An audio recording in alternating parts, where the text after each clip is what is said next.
अब मकाम इरादत क्या होता है? सालिक के अहवाल की इब्तिदा है। किसकी? अब मुझे आप पूछेंगे सालिक किसे कहते हैं? सालिक उसे कहते हैं जिसने शरीयत को सीखा है, जिसने आप जो उस पर वाजिब चीज़ें थीं, फ़र्ज़ चीज़ें थीं, उसने सीखी, उस पर आमिल हुआ, उसका ज़ाहिर भी शरीयत मुस्तफ़ा के मुताबिक है, उसका दिल भी शरीयत मुस्तफ़ा के मुताबिक है, दिल में भी अल्लाह के अहकाम जारी किए हुए हैं और जिस्म पे भी अल्लाह के अहकाम को जारी किए हुए हैं। ये सालिक जब ये उस रास्ते पे चलने का इरादा करता फिर सालिक होता है।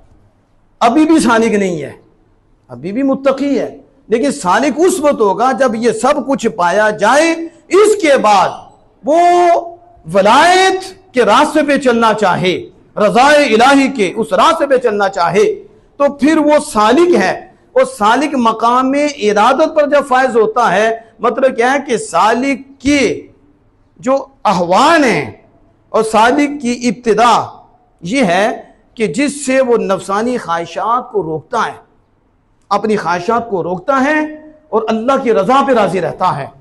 तो जब ऐसा होता है तो फिर इलाही अनवार का फैजान उस पर जारी होता है, अल्लाह के अनवार से वो रोशन होता है, तो ये मकाम इरादत पे फायज हो जाता है। लेकिन दावा कर लेता है कि मैं तो मोहब्बत के मकाम पे फायज हूं।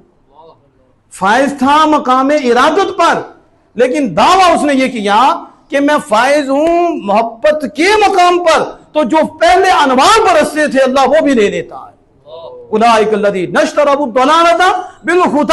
अल्लाह ने मकाम इरादत इसको अता फरमाया, इस पे अनवार नाज़िल फरमाए, लेकिन इसने झूठा दावा किया कि मैं मोहब्बत के मकाम पे फायज हूं, यानी इसने गुमराही को ले लिया, अल्लाह ने इसके अनवार सल्ब कर लिए।